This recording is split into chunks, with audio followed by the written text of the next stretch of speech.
નમસ્કાર મિત્રો, સ્વાગત છે તમારું આપણી ચેનલ પર। જો તમે શિક્ષણ વિભાગની સ્પર્ધાત્મક પરીક્ષાઓની તૈયારી કરી રહ્યા છો તો આજનો આ વિડીયો તમારા માટે ખૂબ જ ઉપયોગી સાબિત થવાનો છે।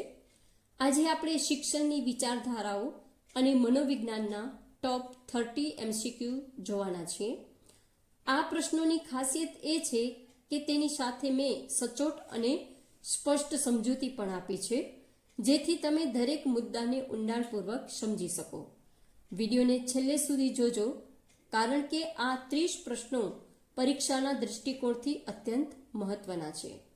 તો ચાલો શરૂ કરીએ આજનો આ ખાસ વિડીયો।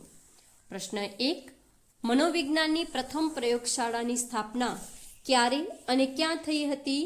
જવાબ 1879 લીમ્ઝિંગ, જર્મનીમાં। 1879માં વિલ્હેમ વુન્ટે જર્મનીના લીમ્ઝિંગ શહેરમાં વિશ્વની પ્રથમ પ્રયોગશાળા સ્થાપી હતી। 2, રચનાવાદના પ્રણેતા કોણ છે? જવાબ એડવર્ડ ટીચનર।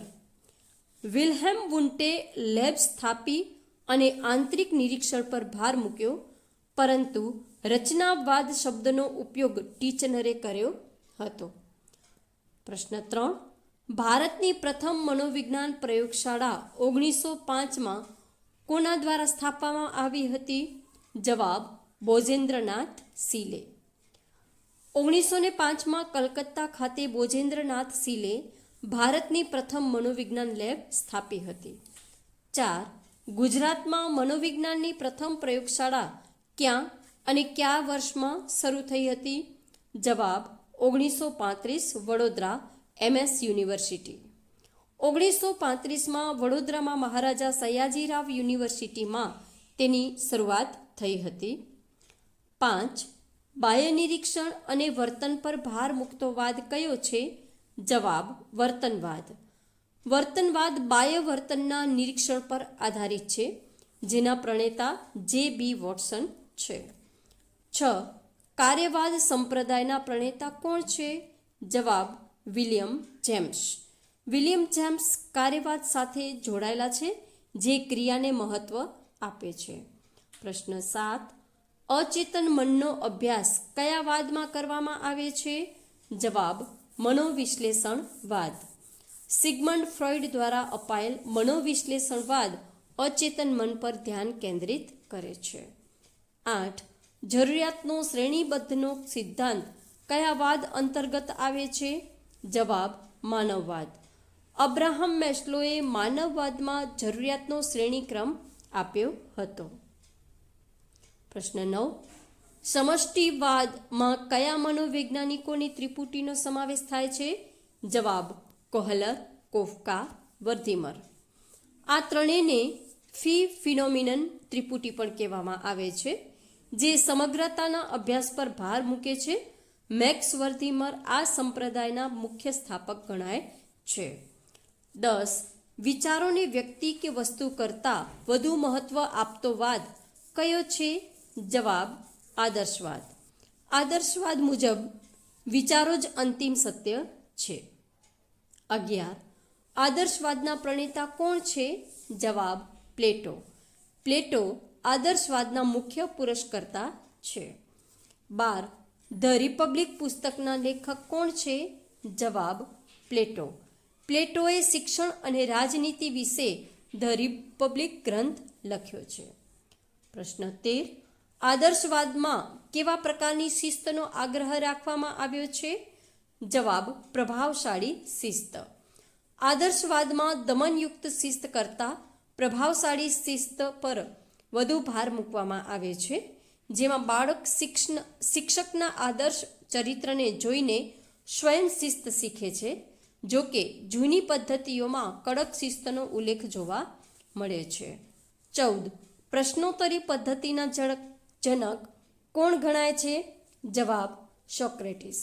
સોક્રેટિસ એ પ્રશ્નોત્તરી દ્વારા જ્ઞાન આપવાની પદ્ધતિ વિકસાવી હતી। 15, સંવાદ પદ્ધતિના પ્રણેતા કોણ છે? જવાબ પ્લેટો।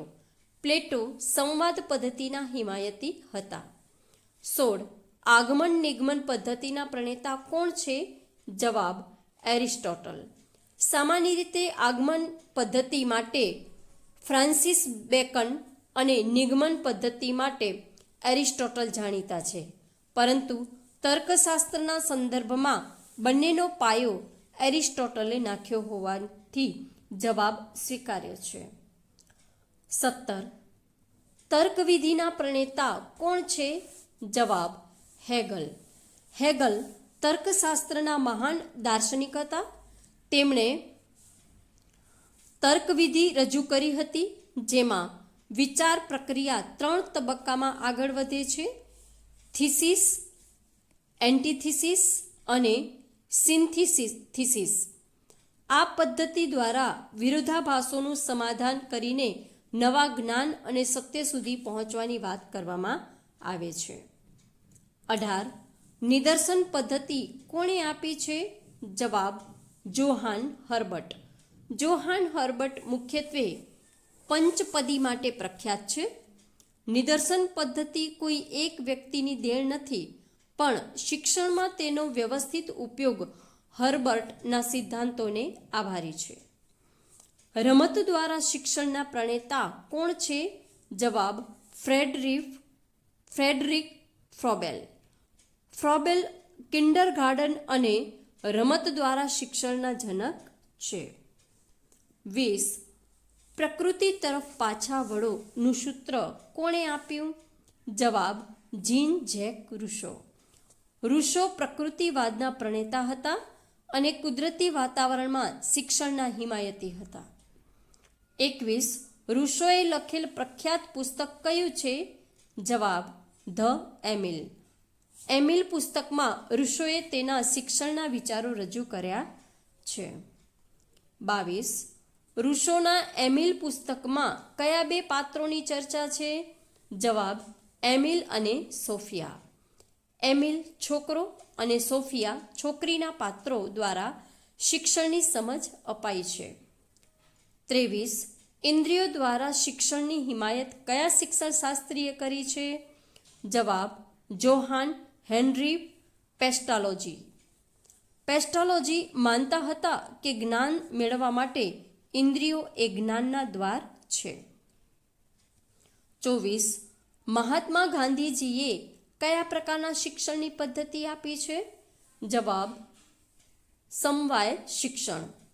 ગાંધીજીએ સમવાય શિક્ષણ દ્વારા બધા પ્રકારના બાળકોને સાથે ભણાવવાની વાત કરી છે. ગાંધીજીના શિક્ષણ દર્શનને મુખ્યત્વે બુનિયાદી શિક્ષણ તરીકે ઓળખવામાં આવે છે. 25. વ્યવહારવાદના મુખ્ય પ્રણેતા કોણ છે? જવાબ જ્હોન ડુઈ. જ્હોન ડુઈ શિક્ષણમાં પ્રાયોગિકતા અને લર્નિંગ બાય ડુઈંગનો અભિગમ આપ્યો. 26. શાળા એ સમાજની નાની આવૃત્તિ છે. આ વિધાન કોણે આપ્યું છે? જવાબ જ્હોન ડુઈ. ડુઈના મતે શાળામાં સામાજિક વાતાવરણ અને લોકશાહી મૂલ્યો હોવા જોઈએ. 27. પ્રોજેક્ટ પદ્ધતિના જનક કોણ ગણાય છે? જવાબ વિલિયમ કિલપેટ્રિક. ખાસ યાદ રાખવું કે પ્રોજેક્ટ પદ્ધતિનો વિચાર જ્હોન ડુઈએ આપ્યો હતો, પણ તેનો અમલ કિલપેટ્રિકે કર્યો હતો. પ્રશ્ન નંબર 28.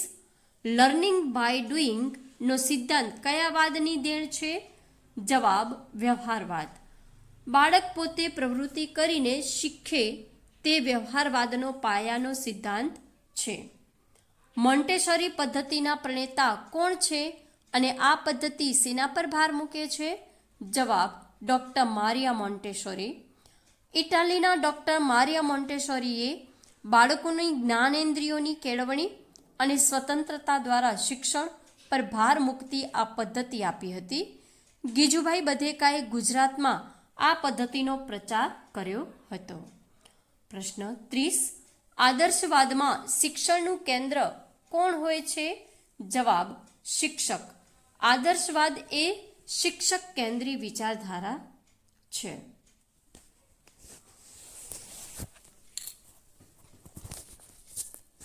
તો મિત્રો, આ હતા શિક્ષણની વિચારધારાઓ અને મનોવિજ્ઞાનના ટોપ 30 MCQ અને તેના જવાબો.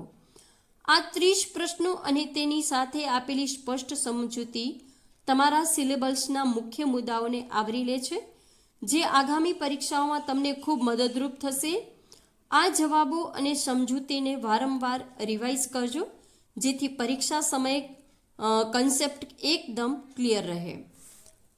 તમારા પ્રતિભાવ માટે જો તમે શિક્ષણના અન્ય કોઈ ખાસ ટોપિક પર વિડીયો જોવા માંગતા હો તો નીચે કોમેન્ટમાં ચોક્કસ જણાવજો. આ વિડીયોને તમારા મિત્રો સાથે શેર કરજો અને ચેનલને સબસ્ક્રાઈબ કરવાનું ભૂલતા નહીં. અને અંતે બસ એટલું જ કહીશ કે વખત બદલાશે અને નસીબ પણ બદલાશે. બસ તું તારી મહેનત ચાલુ રાખ, એક દિવસ આખો જમાનો પણ બદલાશે. ખૂબ મહેનત કરો, સફળ થાઓ. આભાર.